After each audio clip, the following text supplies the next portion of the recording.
પાટણ તાલુકાના ચંદુમાણા ગામે દલિત યુવકના વરઘોડા પર હુમલો કરવાનો બનાવ સામે આવ્યો છે। વરઘોડા કાઢવા બાબતે કેટલાક શખ્સોએ હથિયારો સાથે ધમકી આપી જાતિ વિષયક શબ્દો બોલ્યા હતા। આ મામલે પાટણ તાલુકા પોલીસ મથકે 8 શખ્સો વિરુદ્ધ BNS અને એટ્રોસિટી એક્ટ હેઠળ ગુનો નોંધવામાં આવ્યો છે। શું કહે છે ડીવાયએસપી પરેશ રેણુકા, આવો જોઈએ આગળ વિડીયોમાં। 26 રોજ પાટણ તાલુકા પોલીસ સ્ટેશન વિસ્તારના ચંદુમાણા ગામે ગણપતભાઈ કલાભાઈ ચાવડાના છોકરાના મેરેજ હતા અને આ મેરેજના સંદર્ભે વરઘોડાનું એક પ્રોસેશન નીકળવામાં આવ્યું હતું અને આ પ્રોસેશન બાદ એક રાસ ગરબા યોજવામાં આવેલા હતા। આજે રાસ ગરબા યોજવામાં આવેલા હતા જોગણીમાના ચોકમાં આખું પ્રોસેશન હતું અને આ જે જગ્યા છે એની નજીકમાં જ આ કામના જે આરોપીઓ છે બકુજી જીવનજી ઠાકોરનું ઘર આવેલું હતું।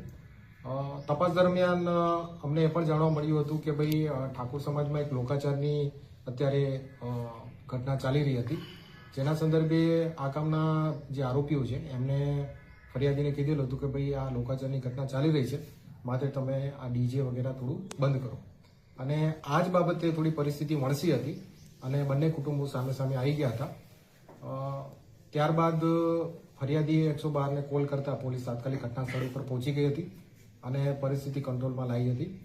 ત્યારબાદ તાલુકા પોલીસ સ્ટેશનના પીઆઈ અને અમારી આખી ટીમ ત્યાં હાજર હતી અને ફરિયાદીની ફરિયાદના આધારે ટોટલ 8 એક્યુઝ આરોપીઓ વિરુદ્ધ જીપી એક્ટ, ભારતીય ન્યાય સંહિતા અને એટ્રોસિટી એક્ટની રિલેવન્ટ સેક્શન અંતર્ગત ઓફેન્સ રજીસ્ટર કરવામાં આવેલો છે।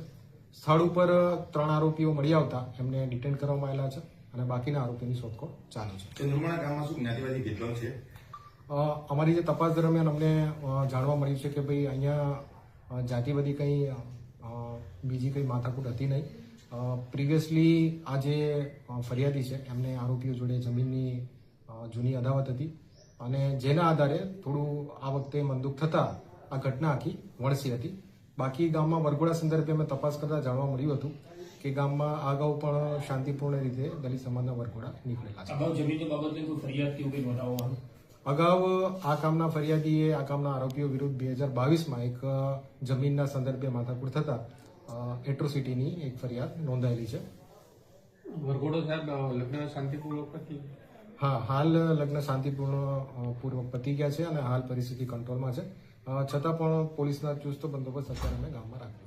આ જે પ્રકારથી તમે ડીવાયએસપી પરેશ રેણુકાનું સ્ટેટમેન્ટ સાંભળ્યું અને ફરિયાદીની ફરિયાદ પણ નોંધાઈ ગઈ છે, પરંતુ આ દલિત યુવક હતો એટલે તેના વરઘોડા પર હુમલો કરવામાં આવ્યો છે તે વાત નકારી શકાય, કારણ કે દલિત હોવાને કારણે તેની ઉપર હુમલો થયો છે તેવી ઘટના નથી। અંગત અદાવત અને જૂની દુશ્મનાવટને કારણે આ વરઘોડા પર હુમલો થયો છે। ત્યાં કોઈ મરણ થયું હતું તો લોકિત કાર્ય ચાલતું હતું, લોકોને સમજાવવામાં આવ્યા હતા કે આપ ડીજેનો સાઉન્ડ ધીમો કરો, તેમ છતાં એ ધીમો સાઉન્ડ કરવામાં ન આવ્યો, તેના કારણે આ સમગ્ર ઘટનાનો અંજામ આવ્યો છે। આભાર।